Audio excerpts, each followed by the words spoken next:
to Atlanta to speak to the publisher, and someone else, I've been trying to remember who it was, before it could be done, there was, some tweaking, and then the publisher would take it, they put it to print. And that was supposed to happen in a couple of days. So she was about to print a book? Yes, it was ready to go into publishing.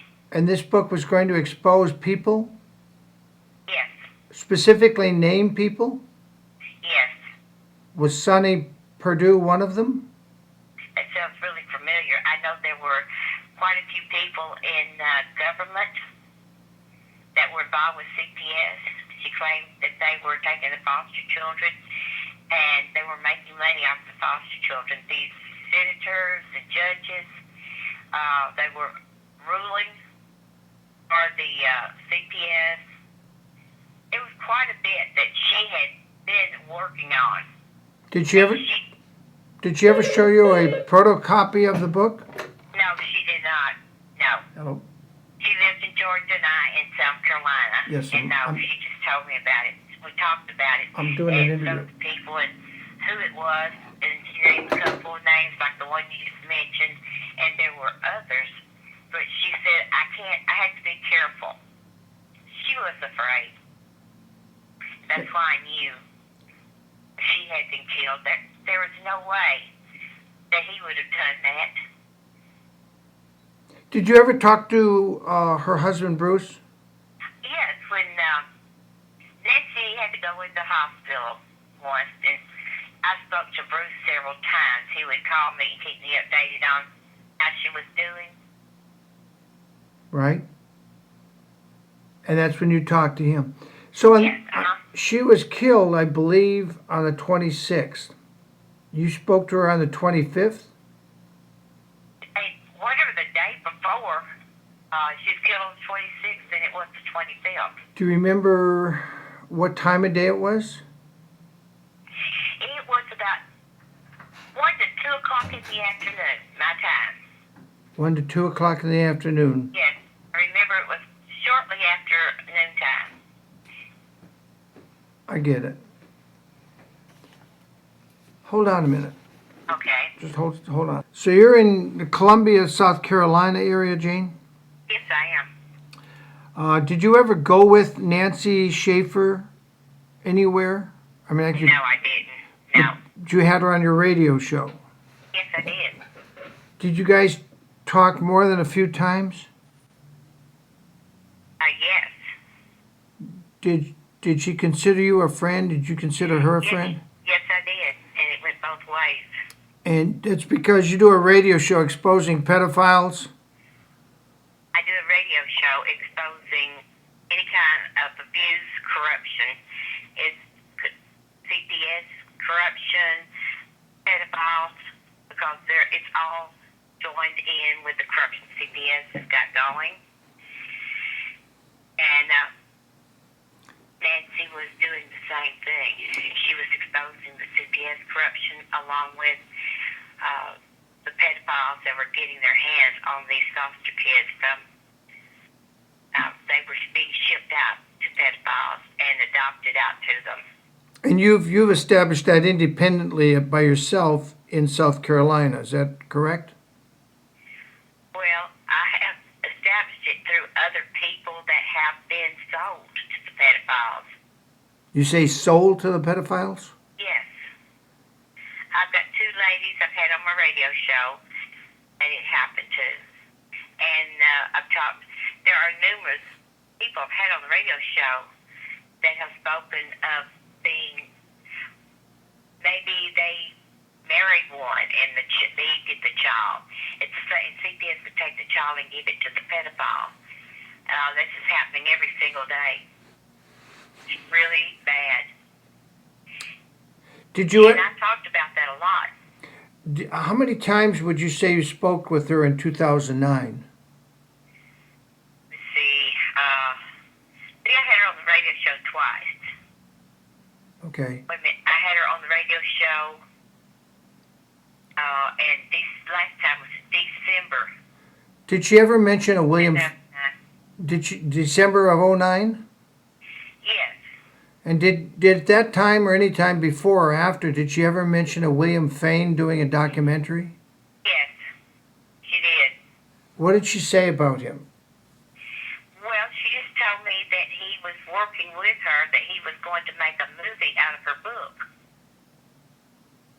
He was going to make a movie out of the book she was just about to print? Right. Did you ever see a preliminary copy of that book? No, I did not. I'm only relating what Nancy had spoken to me about Correct. that very afternoon we're speaking of. Did GBI ever contact you? No, no one. I didn't talk about this a lot with a lot of people just recently. Several people have asked me. Now, there are some that have known, that she and I spoke the day before. Because it traumatized me quite a bit knowing what she had spoken to me about and how afraid she was and how that I needed to be careful. And then to find out what happened to her, I became traumatized for a while. I hear a car outside or make sure the doors, I check the doors I don't know how many times. Did she ever mention that she and Bruce were they were paying for the expenses of funding Mr. William Fain to do this documentary for 2 years? No, she didn't. Did she ever say he's staying with them at the house, that they were actually giving him? Yes, she did. Did she say how long he'd been staying at the house? No, I didn't question her about that. I didn't wonder if she wanted to tell me. I listened, but I didn't ask her any questions about how long he'd been there, anything. But I assume he'd been there for a while.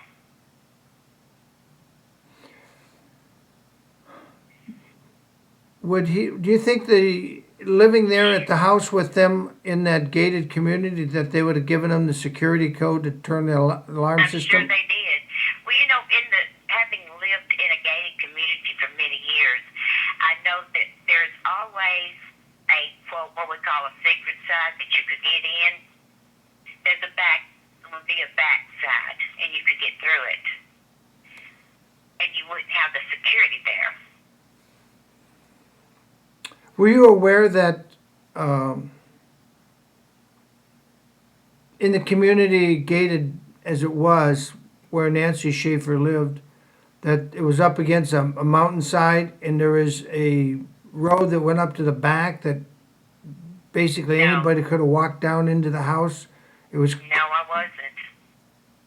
Someone had asked me about the fact that she lived in a gated community and someone came in, they had to come through the gates. If he was living there, he would have had a card. He'd been staying there, which she said he had. He would have had a card. But as I told them, you wouldn't have to necessarily use a card because there are usually ways that you can get in there. I mean, like I said, I lived in gated communities for years in Florida. Well, this one had a woods up on the mountain hill behind their house. You never went to the house. You never saw it, did you? No, I've never been to her home. Yes. Okay. So to sum it up, you spoke to Nancy the day before. Yes. She was getting some kind of threats that made her feel she needed to get a throwaway cell phone. She said what she was going to expose was very dangerous. And she said, I have started getting throwaway phones. These were very well words. She said, Jane, or Cheryl, she called me Cheryl, said, you need to start using these throwaway phones. Because people have been listening. My phone has been tapped for a long time, and I had to start using these. And she was warning me that I needed to start using the throwaway phones. I couldn't afford to do that. But that was the conversation we had. And I asked her about going to Washington, and she said, I'm just too afraid. So I'll never forget those. Well, as you can see, when she called in, it was really early in the morning. I was still in my pajamas in my motel room. That was a radio talk show host who had spoken to Nancy Schaefer, State Senator Nancy Schaefer, less than 48 hours apparently before, well, maybe 72 hours before she died. This is the GBI report. It does not contain everything I would like to see in a report. I got to say, I'm a little bit disappointed. I could not do an investigation until this was done, because if I were to go to ask the witnesses, they could accuse any private person of interfering in their investigation. So I had to wait till they were finished. Now they're finished. There's a lot of information about the log at the gate. She supposedly lived in a gated community. And it did have a gate with a guard that took your name when you went in. But this was a huge place Nancy Schaefer lived in. What it was an old orchard. In fact, it was called the Orchard. And it had a golf course running through it. And she lived far back from the gate up on a hill. The funny part about this secure gated community is there's no fence around it. Yes, there's a gate that has gate guards go up and go down, and there's a person there taking your name. But you can simply walk around it and walk right in. And in fact, I walked into the orchards several places. Nobody said a word. You could go through a woods on one street. You could just walk in through the back gate. There was a back gate with no guard. You could simply go under it or go over it or go around it. There was no fence. So all the talk about it had to be her husband that killed her because she lived in a secure gated community was nonsense. She lived in a mansion up on a hill in the back of the orchard, but very, very isolated. Very, very isolated. You could have fired a gun off in front of her garage door outside. And the chances are nobody in the next house, 500, 1,000 yards over, either way, would have even noticed or paid much attention. More importantly, you could go to a back road behind the orchard if you knew exactly where her house was, and you could walk off that private road onto the private orchard estates and be at her back door or front door, whichever way. Front door is really at the back of the house because the house looked over a hill and the driveway comes up around to the back of the house. But you could have been at that door within 4 to 5 minutes if you knew exactly where you're going. And of course, if somebody wanted to kill Nancy Schaefer, of course they would have taken pains to know exactly how to find her. But the GBI report comes to the conclusion that Bruce shot her, wrote a bunch of notes to the children after he killed her, and then turned a gun on himself. But he didn't use his gun, he used some unregistered, unlicensed gun. Now the only thing about an unregistered gun, I mean it had a number on the gun, but it wasn't registered to anybody. If you're not trying to hide that you're the murderer, why would you use that gun, which wasn't Bruce Schaefer's gun, when Bruce Schaefer had a gun that was registered to him and it wasn't that far away? That's not the only problem I have. She was a hot political potato, and she had threatened to run for the House of Representatives, and almost did. Changed her mind.